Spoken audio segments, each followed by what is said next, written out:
itu jadi bagian dari perjalanan setiap orang. Kalau diisinya dengan diam aja di tempat, apa iya bakal ada hal-hal menarik yang terjadi? I think this is the time to let the adventure begin. Padahal kita bisa berjalan lebih jauh dari yang kita bayangkan. Hey, beruntung apa enggak? Excuse me, you know where is this place? You can come with us, tapi kamu harus lanjut lagi pakai kapal. Can I join you? Oke? Okay, thank you. Setiap orang butuh perjalanan ke tempat-tempat di luar zona nyaman. I met good people along the way. Their kindness really moved me. Amanap, ini ada kebetulan ini mau ke pulau. Tolong diantarlah. My whole sense awakened by this incredible nature. And the people who were sincere can be seen and felt. Supaya bisa terus belajar hal baru. I understand the meaning of her words now. She's the one who introduced me to this place, to let me find an answer. A journey is about connection, interaction, mutual respect. It's about each other. Oh, di sini. This one was given by my mother. Kamu sudah tepat datang kemari. Not only about receiving, but also about giving. Lengkapi perjalananmu bersama Songkok Nasional Afta Al-Furqan kita.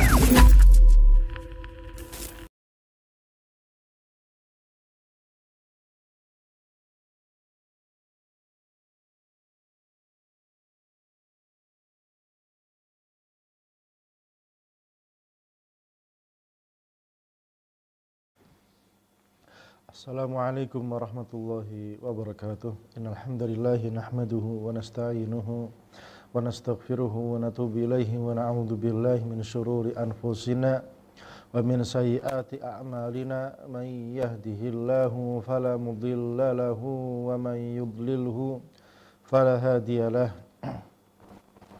Asyhadu an la ilaha illallah wahdahu la syarikalah wa ashhadu anna nabiyyana Muhammadan abduhu wa rasuluhu la nabiyya wa la rasula ba'dah.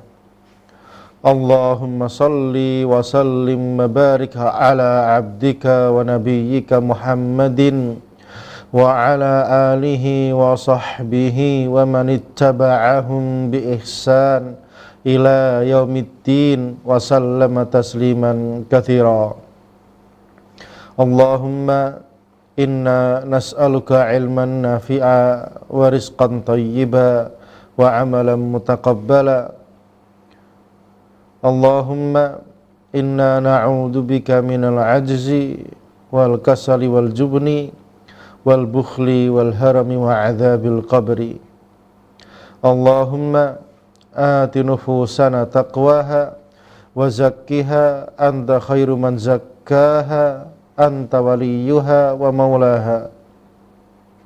Allahumma inna na'udzu bika min ilmin la yanfa' wa min qalbin la yakhsha' wa min nafsin la tashba' wa min da'watin la yustajabu laha. Ikhwati fillah, pemirsa Al-Furqan TV rahimakumullah. Kembali kita berjumpa di dalam kajian rutin kita setiap Selasa pagi terkait pembahasan tanda-tanda hari kiamat. Dan kita masih dalam pembahasan tanda-tanda kiamat yang sughra, yang kecil. Dan sekarang masuk pada tanda-tanda kiamat yang ke-14, yaitu kathratus syurat wa a'wanud dhalamah. Semakin banyaknya para keamanan atau penjaga keamanan, wa a'wanud dhalamah, dan bodyguardnya para penguasa-penguasa yang dolim, pembantunya orang-orang yang dolim, bodyguard yang menjadi pembantunya orang-orang yang dolim, penguasa-penguasa yang dolim.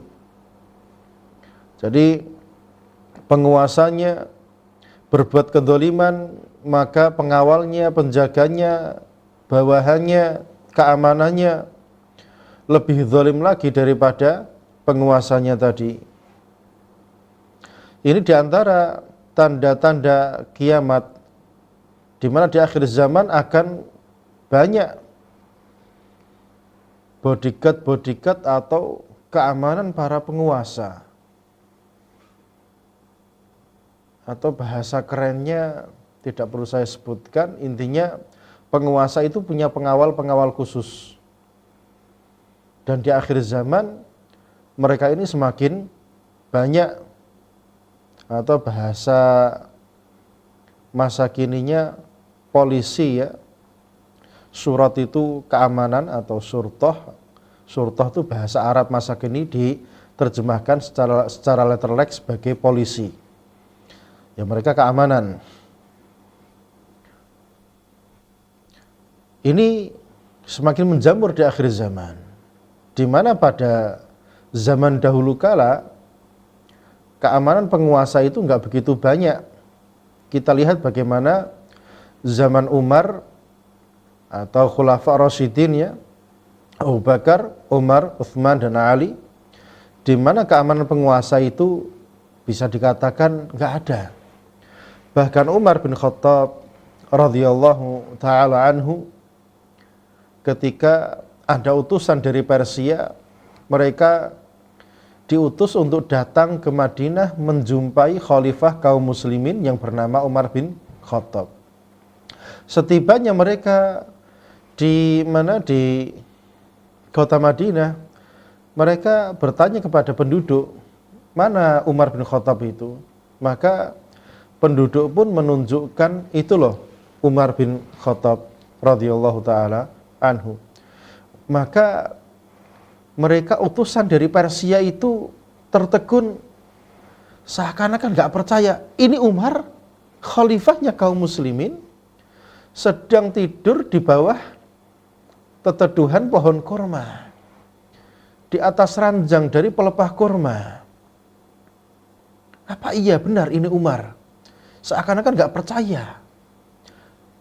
Akhirnya Umar pun bangun dan menjumpai si utusan tadi, dan akhirnya kesimpulannya dari utusan Persia tadi, mereka begitu takjub luar biasa. Adilta wa aminta. Ya, kamu bisa seperti ini wahai Umar, bisa tidur di bawah pohon kurma di tengah-tengah manusia tanpa ada pengawalan dan keamanan. Ya karena kamu telah berbuat adil, sehingga aminta, kamu pun merasa aman. Maka mereka, orang-orang yang dolim itu nggak mungkin bisa hidup di tengah-tengah manusia tanpa pengawalan. Ya karena mereka telah berbuat kedoliman, tidak adil kepada manusia, sehingga mereka pun butuh bodyguard, butuh pengawalan dari tim keamanan mereka. Nah, melihat sejarah kaum muslimin yang terjadi pada masa Khulafa Rasyidin, kita dapati bahwasanya keamanan itu nggak begitu banyak. Iya, pasukan perang banyak, ya mereka pertahanan negara, bela negara. Ini lain lagi ya. Kalau pertahanan negara itu memang dibutuhkan banyak sejak zaman dahulu kala, oke. Tapi untuk keamanan penguasa, ini zaman dahulu kala nggak begitu dibutuhkan gitu loh. Tapi zaman sekarang sangat dibutuhkan, bukan karena penguasa kaum muslimin itu dia zalim, tidak adil. Bahkan jika penguasa itu adalah orang yang adil, bahaya hari ini, harus dijaga dan dikawal. Dan itu terjadi di akhir zaman, dan mau nggak mau akan terjadi karena itu kebutuhan. Tetapi yang dicela di dalam hadis ini, di dalam pembahasan yang kita bahas ini adalah pengawal-pengawal atau keamanan-keamanan yang mereka itu berbuat kedoliman. Rawal Imam Ahmad an Abi Umamah. Imam Ahmad rahimahullah ta'ala meriwayatkan dari Abu Umamah al-Bahili radhiyallahu ta'ala anhu, anna Rasulullah sallallahu alaihi wasallam qala, bahwasanya Rasulullah sallallahu alaihi wasallam bersabda, yakunu fi hadhil ummah,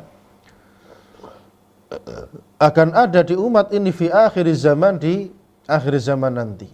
Rijalun, mereka orang-orang itu, au qala, atau beliau berkata, yakhruju rijal min hadhil ummah fi akhir zaman. Akan ada nanti sekelompok orang di umat ini di akhir zaman, ma'ahum siyat, mereka pegang pecut-pecut, cemeti-cemeti itu. Ka'annaha aznabul baqar, cemeti atau pecut-pecut tadi seperti ekornya sapi.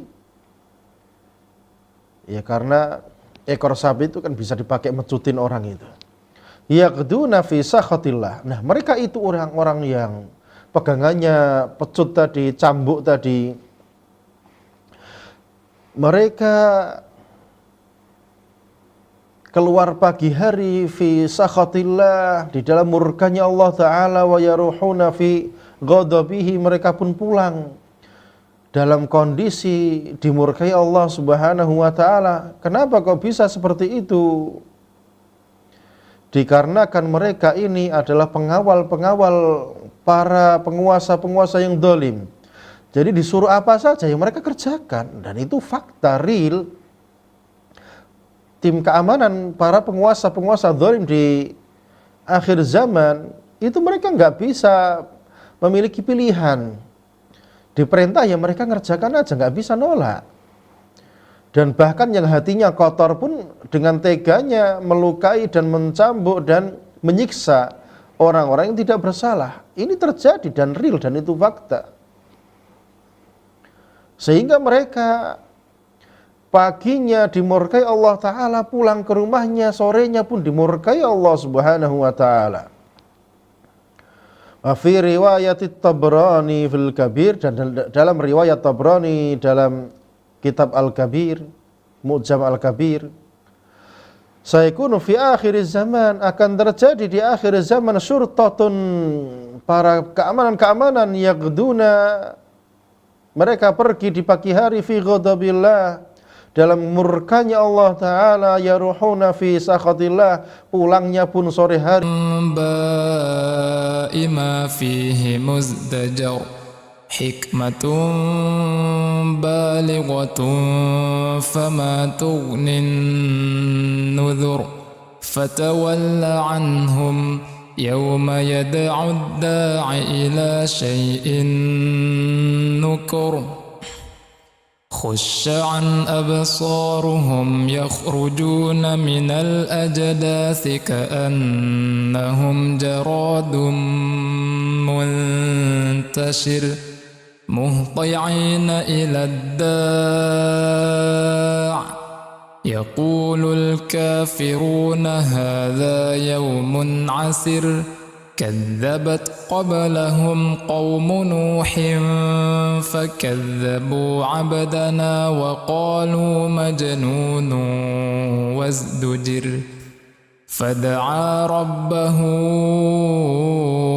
أني مغلوب فانتصر.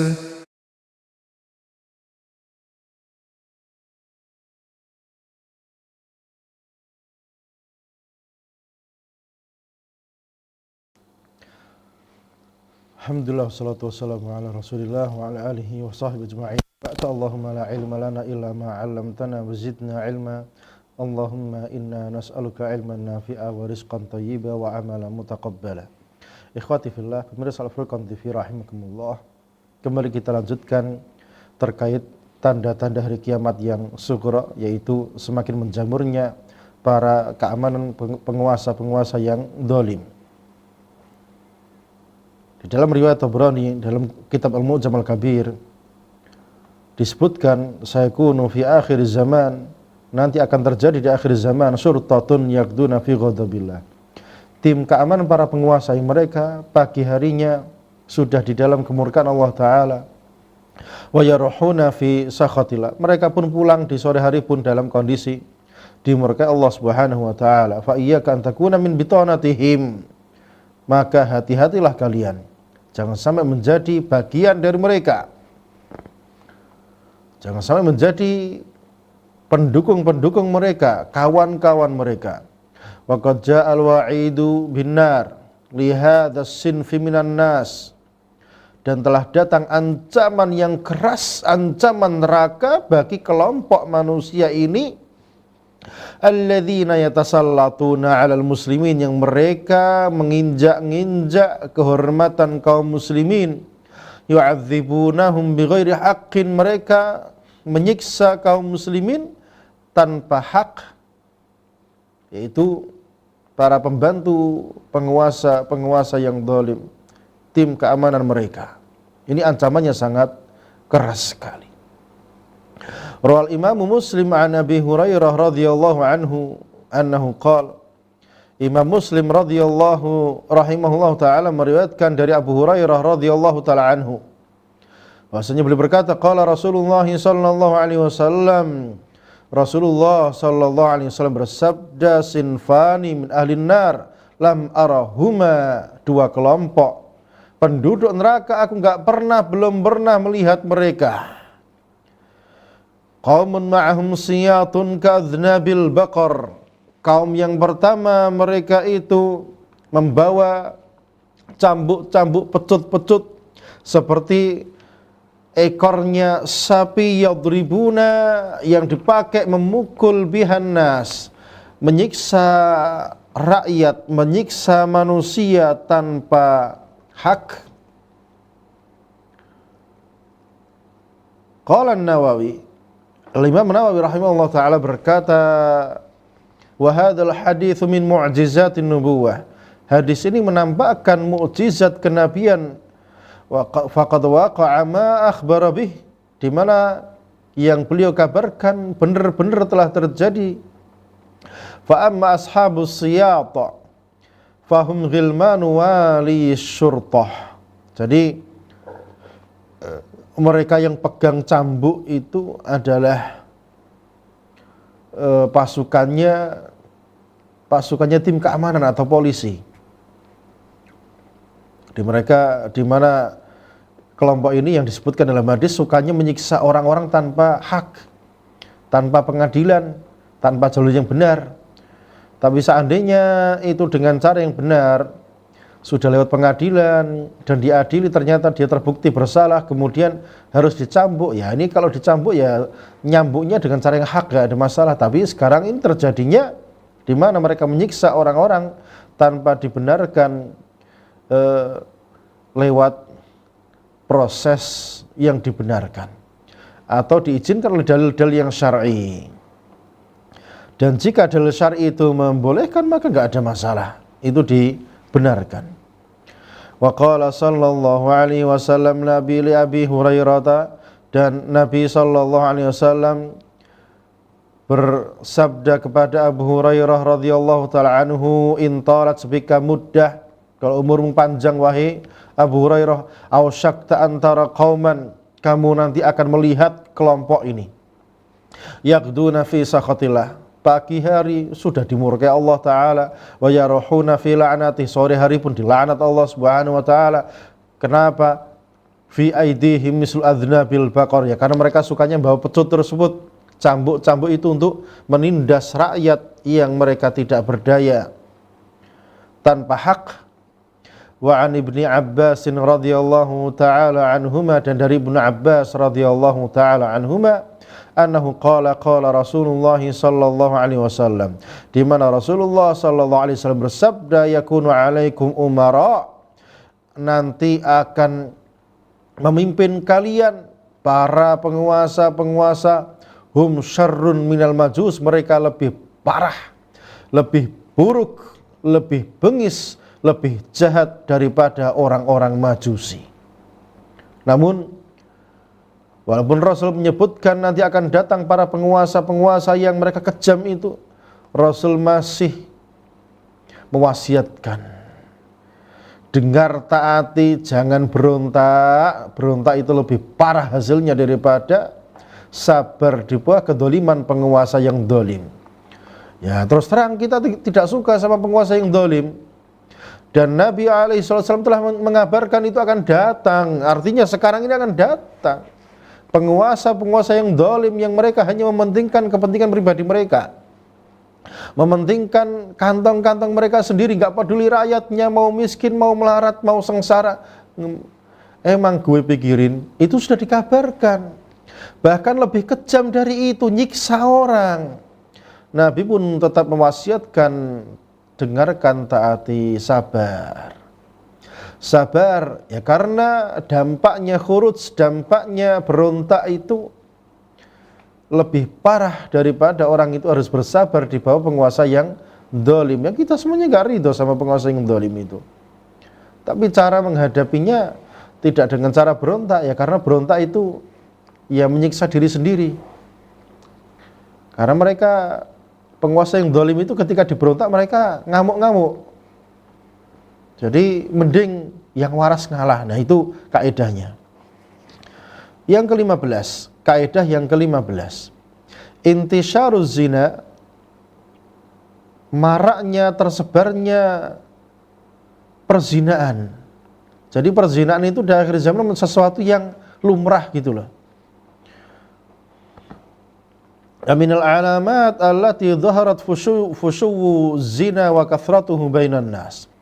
Termasuk tanda-tanda dekatnya kiamat adalah di mana perzinaan itu ada di mana-mana dan menjadi sesuatu yang lumrah di tengah-tengah manusia. Faqad akhbara Nabi sallallahu alaihi wasallam bi anna dzalika min asyratis saah. Di mana Nabi sallallahu alaihi wasallam telah mengabarkan bahwasanya itu adalah pertanda datangnya atau dekatnya hari kiamat. Tsabata fi sahihain, di dalam Sahih Bukhari dan Muslim disebutkan dari Anas bin Malik radhiyallahu taala anhu, qala, bahwasanya beliau berkata, qala Rasulullah sallallahu alaihi wasallam, Rasulullah sallallahu alaihi wasallam bersabda, inna min asyratis saah, termasuk tanda-tanda kiamat adalah wayadharuz zina, maraknya perzinaan di tengah-tengah manusia. Wa an Abi Hurairah radhiyallahu anhu annahu qala qala Rasulullah sallallahu alaihi wasallam, dari Abu Hurairah radhiyallahu anhu berkata Rasulullah sallallahu alaihi wasallam bersabda, sayati 'alan nas sanawatun khadda'at, akan datang kepada manusia tahun-tahun yang penuh tipu-tipu. Di mana di dalam hadis itu beliau menyebutkan salah satunya wa tashi'u fiha al-fahishatu, dan nanti akan menjamurnya perzinaan, perbuatan yang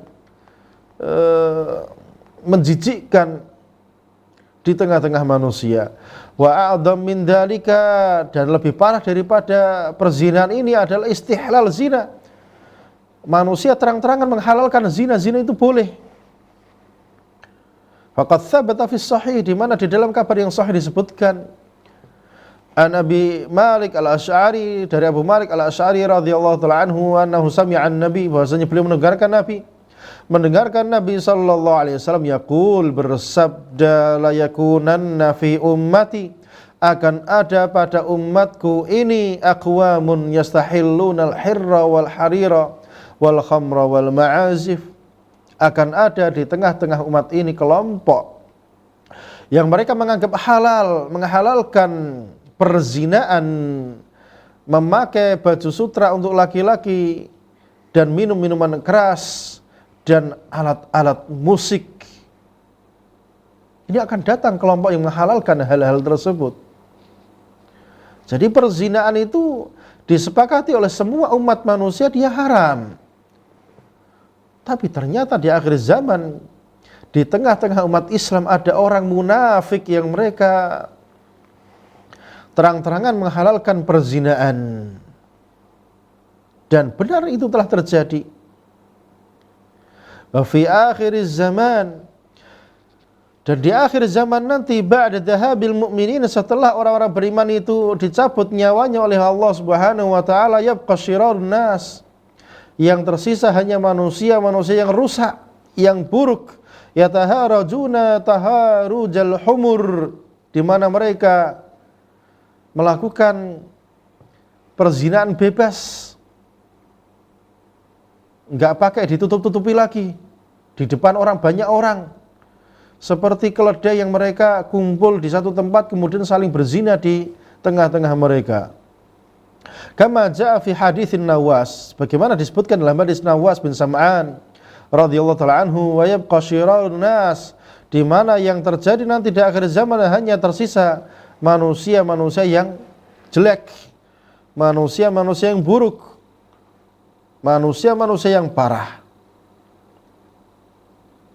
Yataharajuna fiha taharujal humur, di mana mereka melakukan perzinahan bebas di tengah-tengah manusia seperti keledai yang berkelompok, kemudian nanti mereka saling berzina di antara mereka, suka-suka mereka.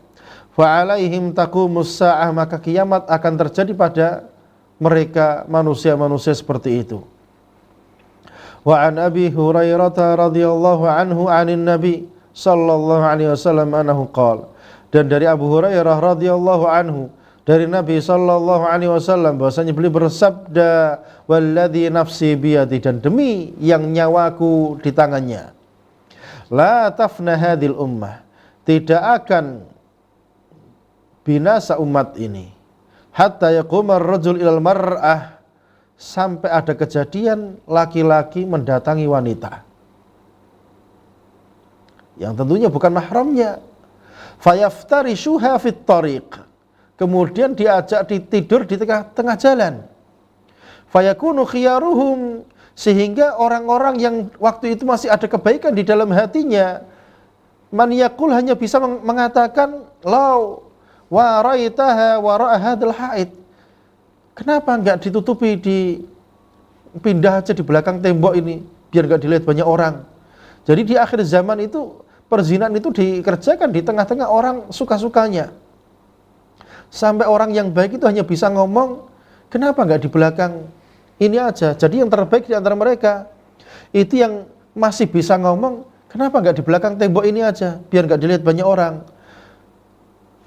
Qala Al-Qurtubi fi kitabihil Mufhim, Al-Qurtubi rahimahullah ta'ala, salah seorang mufassir, ahli tafsir yang terkemuka, di dalam kitabnya Al-Mufhim ala hadithi Anas Sabiq, di mana beliau menafsirkan hadis Anas di atas, menjelaskan hadis Anas di atas. Fi hadzal hadis, beliau mengatakan hadis ini alamun min a'lamin nubuwah, salah satu tanda kebenaran kenabian Nabi sallallahu alaihi wasallam, id akhbar an umurin sataqa, di mana beliau mengabarkan perkara-perkara yang bakal terjadi. Fa waqa'at, maka benar dia terjadi, khususan fi hadhil azman, terlebih lagi secara khusus di zaman-zaman ini, kata Imam Qurtubi.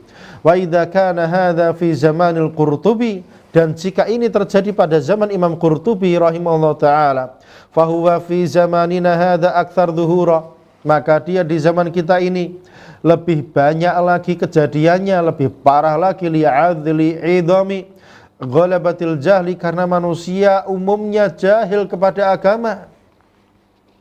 Baca Quran gak bisa, bahasa Arab gak bisa, baca kitab-kitab gundul gak bisa, terus gimana mau beragama? Wantisyaril fasadi bainan nas, di mana telah terjadi kerusakan yang tersebar di tengah-tengah manusia. Jadi perzinahan pada zaman Imam Qurtubi abad ke-6, abad ke-4 atau ke-5 atau ke-7 Hijriyah ya, sudah separah itu, di mana perzinahan terjadi di mana-mana. Tentunya di zaman ini lebih parah lagi dan lebih mengerikan perzinahan para manusia. Makanya kalau punya anak segera dinikahkan aja. Pokoknya kalau sudah yang laki-laki sudah suka sama cewek, yang cewek suka sama cowok, ya udah nikahkan aja, jangan ditunda-tunda. Itu nanti bahaya. Bahayanya pada zaman di mana hal itu terjadi dan betul-betul terjadi dan nggak masuk akal.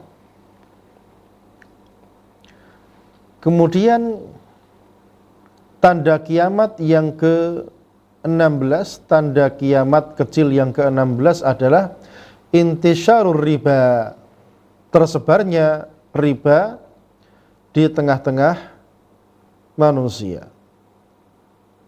Wa minha duhurur riba, di antaranya munculnya riba, wantisyaruhu bainan nas, dan tersebarnya maraknya, menjamurnya di tengah-tengah manusia. Wa adamul mubalat bi aklil haram, di mana manusia sudah tidak peduli lagi tentang makanannya yang haram itu. Hafil hadithi an ibni Mas'udin radhiyallahu ta'ala anhu anin Nabi sallallahu alaihi wasallam anahu qala, di dalam hadis yang sahih dari Abdullah bin Mas'ud radhiyallahu ta'ala anhu bahwasanya Nabi sallallahu alaihi wasallam bersabda, baina yadayi sa'ati yadharur riba, di depan kiamat itu ada kejadian di mana riba tersebar di tengah-tengah manusia. Wa fi as-sahih, di dalam hadis yang sahih, an Abi Hurairah radhiyallahu anhu, dari Abu Hurairah radhiyallahu anhu, anna Rasulullah sallallahu alaihi wasallam qala, bahwasanya Rasulullah sallallahu alaihi wasallam bersabda, la ya'tiyanna 'alan nasi zamanun, akan datang pada manusia suatu zaman, la yubalil mar'u, di mana orang enggak peduli lagi, bima akhadhal mal, harta yang dia ambil itu, aminil halalin aw min haram, apakah itu harta yang halal atau haram, pokoknya sikat aja, ambil, enggak peduli halal dan haram. Wa hadhil ahadits, dan hadis-hadis ini tantabiqu ala katsir minal muslimin, betul-betul terjadi pada umumnya kaum muslimin di zaman ini. Fatajiduhum, di mana kamu mendapati mereka la yataharraunal halal fil makasib, enggak peduli apakah pekerjaan yang dia kerjakan itu halal atau tidak. Bal yajma'unal mal min halal haram, yang ada mereka mengumpulkan harta itu halal haram campur semua. Wa aghlab dzalika bidukhulir riba, dan paling banyak harta haram masuk pada kantong-kantong manusia dari riba, fi muamalatin nas, di dalam bermuamalah. Baik riba yang disadari maupun yang tidak disadari, nanti di akhir sesi saya terangkan insyaallah untuk ikhwah fillah kaum muslimin dimanapun berada. Wa qad intasyaratil masariful muta'amila birriba, terlebih lagi menjamurnya bank-bank riba di mana-mana. Hampir di seluruh penjuru negeri ada bank-bank riba itu. Bank-bank yang berbunga, bukan hanya bank saja, Pegadaian pun berbunga-bunga. Wa waqa'a katsir minan nas fi hadzal balal 'azim, sehingga terjadilah apa yang terjadi di tengah-tengah manusia, musibah yang besar ini.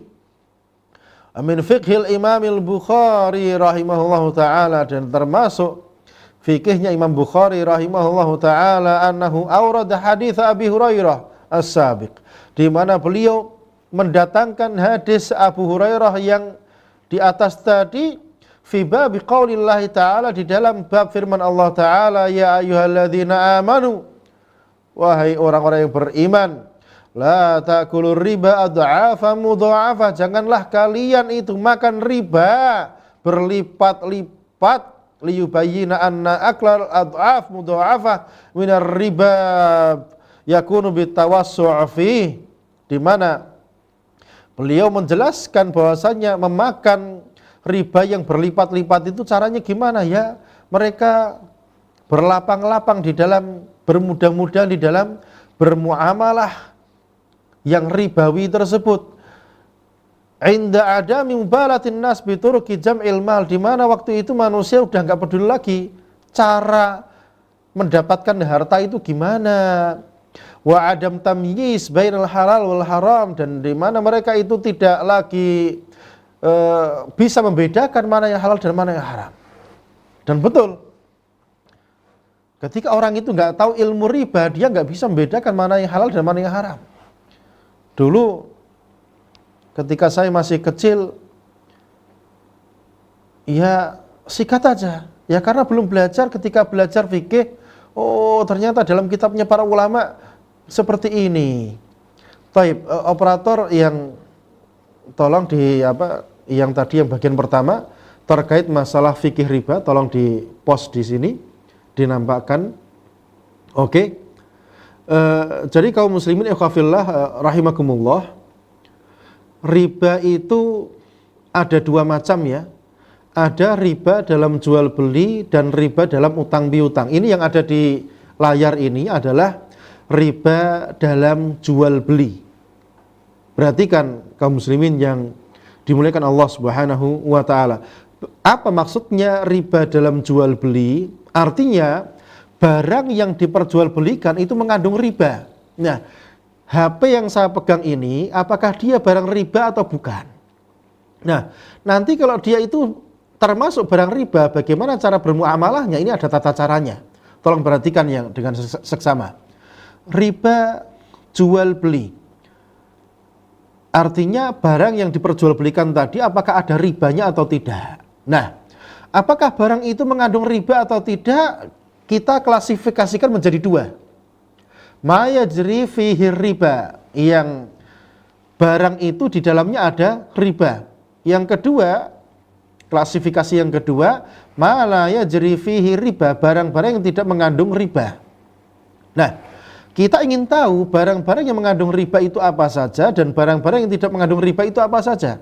Barang-barang yang mengandung riba itu apa saja? Ada 3 jenis. Yang pertama al-makilat. Makilat itu barang-barang yang bisa ditakar ya. Yang kedua mauzunat.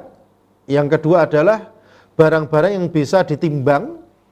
Yang terakhir adalah nukut, alat tukar. 3 barang ini yang dalam tukar menukar atau jual beli dipakai ya, maka jika terpenuhi 3 sifat ini maka dia termasuk barang-barang ribawi. Yang pertama makilat, barang-barang yang bisa ditakar. Yang kedua mauzunat, barang-barang yang bisa ditimbang. Yang terakhir adalah alat tukar. Barang-barang yang bisa ditakar seperti apa? Kurma, gandum, tepung, beras, jagung, kedelai, dan kawan-kawan. Ini barang yang bisa ditakar.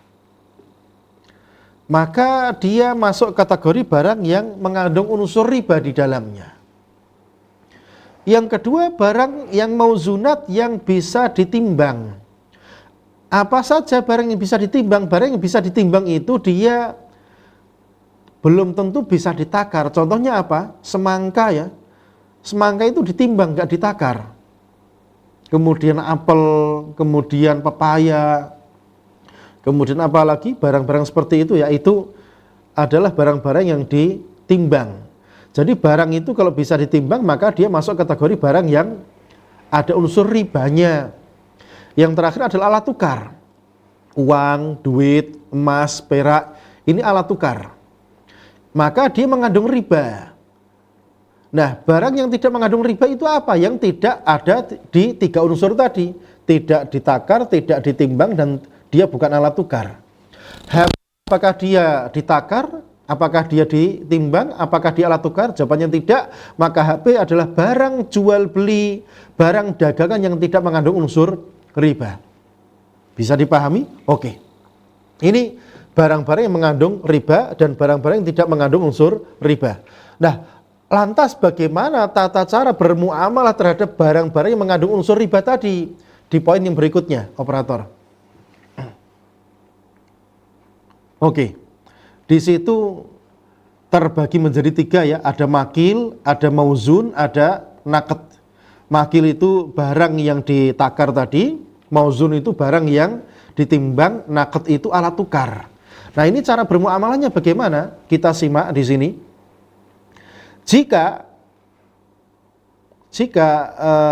makil, barang takaran tadi ditukar dengan barang takaran, makil bimakil.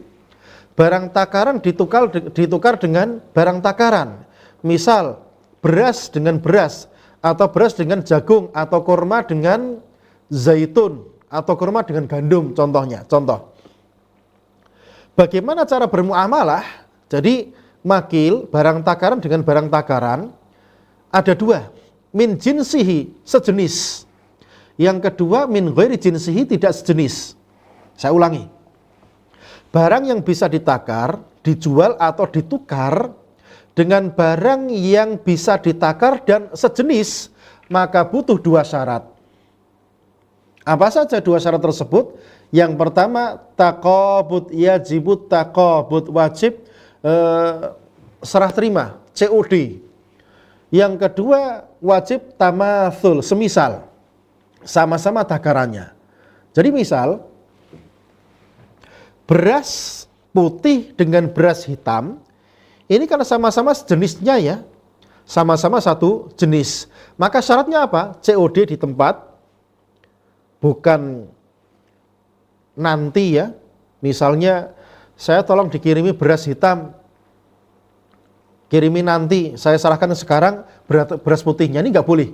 Kenapa? Harus COD di tempat, harus sama-sama di tempat. Yang kedua tamatsul, sama takarannya. Berarti kalau beras itu ditakar pakai takaran liter, misalnya 10 liter beras putih, maka ditukar beras hitam 10 liter juga. Kalau pakai timbangan gimana? 10 kilo dengan 10 kilo. Jawabannya dia pakai takaran, pakai ukuran liter atau takaran-takaran yang lain, so atau mut atau koboan atau takaran-takaran yang lainnya, tidak pakai takaran timbangan karena dia adalah barang yang ditakar. Oke. Sehingga beras putih ditukar beras hitam, dia kan satu jenis kan, sama-sama sejenis. Ketika dia tidak COD, maka jatuhnya pada riba nasi'ah, yaitu riba tenggat waktu. Riba gara-gara ada waktunya tadi. Jika dia tidak semisal, maka jatuhnya pada riba fadl, riba kelebihan. Berarti sejenis dengan sejenis, takaran dengan takaran yang sejenis wajib terpenuhi 2 syarat. Di tempat dan dia semisal. Ini yang pertama. Jika barang yang ditakar ditukar dengan barang yang ditakar dan dia ternyata tidak sejenis, misalnya beras putih, mau hitam mau putih mau merah, yang lain-lainnya, dia jenisnya jenis beras, takaran. Ditukar dengan takaran yang tidak sejenis seperti jagung misalnya. Maka di sini syaratnya apa? Syaratnya harus taqabud, di tempat, COD. Masalah takarannya tidak wajib sama. Misalnya jagungnya 2 liter, berasnya 1 liter, nggak ada masalah. Karena syaratnya cuma satu, yaitu apa? COD di tempat. Berarti kalau tukar-menukar beras dengan jagung, beras dikirim sekarang, jagungnya besok, jatuh pada riba fadl. Bukan riba fadl, riba nasi'ah, riba gara-gara ada tenggat waktunya tadi. Yang ketiga, takaran ditukar dengan non-takaran. Misal, takaran ditukar dengan timbangan. Beras ditimbang dengan pepaya. Maka di sini nggak butuh COD di tempat dan nggak butuh yang semisal. Bebas. Misalnya berasnya hari ini, kemudian pepayanya besok, nggak ada masalah. Paham ya sampai sini ya? Atau misalnya takaran ditukar dengan naket, dengan alat tukar. Beras ditukar dengan duit, maka boleh beras sekarang, duitnya besok. Atau duit sekarang, berasnya besok, nggak ada masalah. Dan beda ukuran juga tidak ada masalah, tidak lazim sama ukurannya. Nah, nanti yang mau zunat, bawahnya, operator, yang mau zun, yang ditimbang pun sama. Yang ditimbang ditukar dengan bimauzun, dengan sama-sama ditimbangnya. Dia satu jenis. Maka syaratnya 2, yaitu COD di tempat dan apa? Dan tamatsul, semisal, sama timbangannya. Misal, pepaya California ditukar dengan pepaya Gresik. Syaratnya apa? Harus di tempat plus apa? Sama timbangannya. 50 kilo sama 50 kilo. Timbangan dengan timbangan yang tidak sejenis, misalnya pepaya dengan semangka, maka syaratnya 1, yaitu di tempat tadi. Timbangannya boleh beda, misalnya semangka itu adalah 50 kilo, ternyata pepayanya 70 kilo, nggak ada masalah. Tetapi kalau tadi tidak COD, tidak di tempat, maka jatuh pada riba nasi'ah. Timbangan dengan non-timbangan, contoh timbangan ditukar dengan takaran tadi sudah ya, atau timbangan ditukar dengan duit. Pepaya pakai duit, maka tidak perlu dua syarat tadi.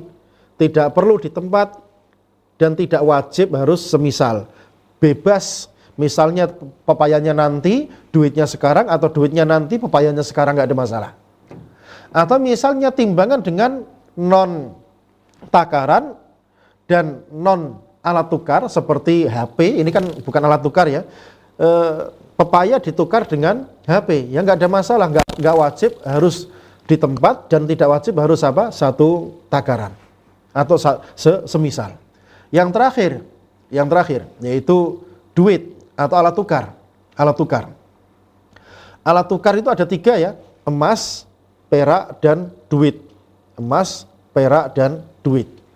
Jika alat tukar ditukar dengan alat tukar dan dia sejenis, maka wajib terpenuhi 2 syarat, yaitu di tempat, yang kedua adalah semisal. Emas lama ditukar emas baru, syaratnya 2, di tempat dan sama-sama takarannya. Misalnya emasnya 5 gram yang lama ditukar emas yang baru, sama-sama 21 karatnya, maka harus sama-sama 5 gramnya dan di tempat. Nggak boleh ada tambahan apapun. Kalau ada tambahannya, maka masuk riba fadl.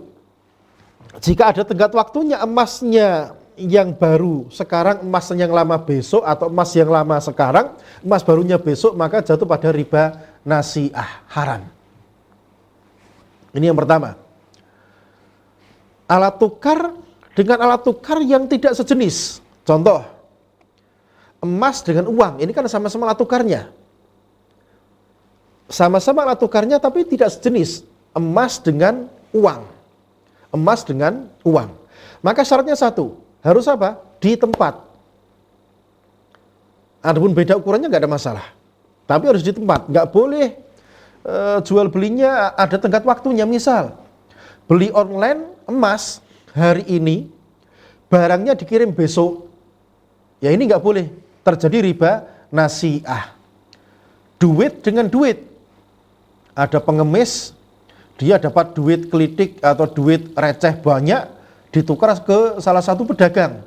Terus nanti pedagangnya ngasih tambahan. Ini riba fadl, harus sama takarannya. Ketika menjelang Idul Fitri, biasanya banyak orang-orang itu berjualan apa? Uang receh yang baru-baru, yang kinyis-kinyis. 100.000 nanti dapat 96.000. Ini riba fadl di situ. Ya karena sama-sama alat tukarnya. Kalau duitnya rupiah ditukar ke real misalnya, ini syaratnya 1, apa? Harus COD di tempat. Di tempat. Walaupun takarannya beda, nggak ada masalah. Karena dia beda apa? Beda jenis, rupiah ke real. Ini tata cara bermuamalah terhadap barang-barang yang ribawi, yang ada unsur ribawinya, maka tata cara tukar menukarnya, jual belinya seperti itu. Ini riba yang pertama, yaitu riba jual beli. Riba yang kedua yaitu riba utang piutang. Riba utang piutang itu hanya berlaku riba fadl di situ. Operator, riba yang terakhir dinampakkan di layar. Oke. Riba utang piutang kaidahnya kul qardin jarra naf'an fahuwa riba. Setiap utang piutang yang ada manfaatnya di situ, maka dia riba. Perhatikan kaum muslimin. Barakallahu fikum. Setiap utang piutang yang ada manfaatnya, ada faedahnya yang didapatkan oleh kedua belah pihak, maka ini adalah riba. Nah, dalam bahasa fikihnya ziyadah fi raddil qardi, yaitu tambahan ketika ngembalikan utang piutang tadi. Ini kita bahas juga. Jadi anak kasih contoh ya, utang piutang. Sampean saya kasih utangan 100 juta. Oke, ambil. Habis itu sampean goncengkan saya untuk pulang ke rumah. Boncengin tadi atau ngasih payung tadi atau belikan es tadi, Pak minum Pak. Ini faedah atau bukan? Manfaat atau bukan? Iya, itu manfaat dalam utang piutang itu riba. Arisan misalnya, arisan itu utang piutang. Kemudian pihak arisan tadi menyediakan makanan, menyediakan minuman untuk peserta arisan. Maka ini riba. Kenapa? Utang piutang ada manfaatnya. Ini kaidahnya. Kul qardin jarra naf'an fahuwa riba. Setiap utang piutang ada manfaatnya di situ, maka dia riba.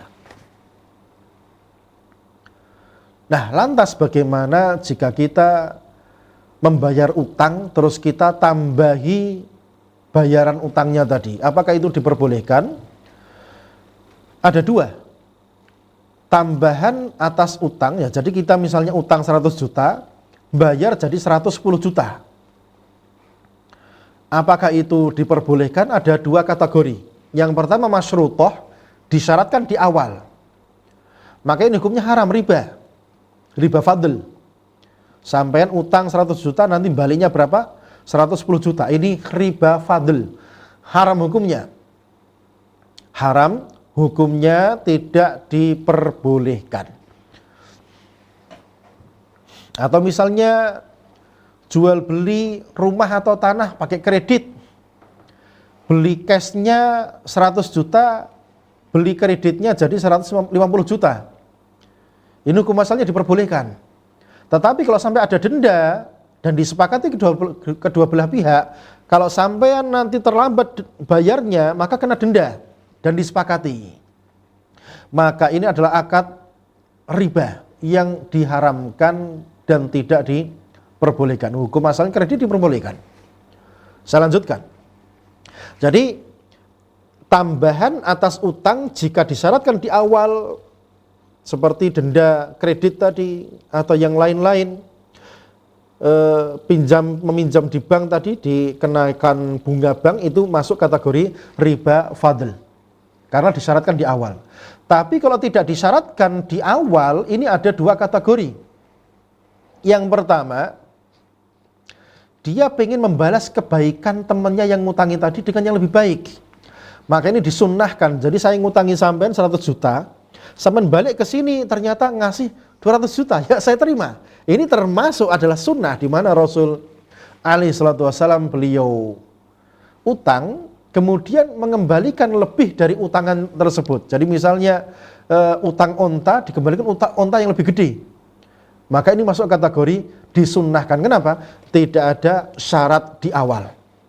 Jadi dalam rangka membalas al-wafa bil ajwad, membalas dengan yang lebih baik kepada yang mengutangi tadi, maka dia diperbolehkan, bahkan disunnahkan. Yang kedua, sebagai bentuk hadiah. Jadi setelah utang dia ngasih hadiah kepada yang ngutangi. Digeser dikit. Nah itu. Hadiah ba'dal wafa qoblal wafa. Oke. Jadi setelah utang dia ngasih hadiah. Nah, boleh nggak ngasih hadiah kepada orang yang ngutangi tadi? Ada dua jenis. Jika hadiahnya diberikan setelah dia bayar utang, maka itu diperbolehkan dan disunnahkan. Tapi kalau ngasih hadiahnya itu sebelum utangnya lunas, maka dia ada dua kategori. Yang pertama, dia sebelum utang sudah terbiasa ngasih hadiah, maka ini diperbolehkan, nggak ada masalah. Yang kedua, sebelum utang dia nggak pernah ngasih hadiah, bukan kebiasaan dia lah. Setelah dia itu utang ternyata tiba-tiba sering ngasih hadiah, maka ini tidak diperbolehkan. Ini masuk dalam kategori riba, kecuali yang dikasih hadiah tadi berniat memotong apa? Memotong jumlah utangnya tadi dari hadiah yang diberikan, atau dia yukafi'uhu, membalas hadiah dengan hadiah yang semisal. Ini diperbolehkan. Barakallahu fikum wa sallallahu ala nabiyyina Muhammadin wa ala alihi wa sahbihi wasallam. Assalamualaikum warahmatullahi wabarakatuh. Al Furqan TV, saluran pendidikan, dakwah, dan inspirasi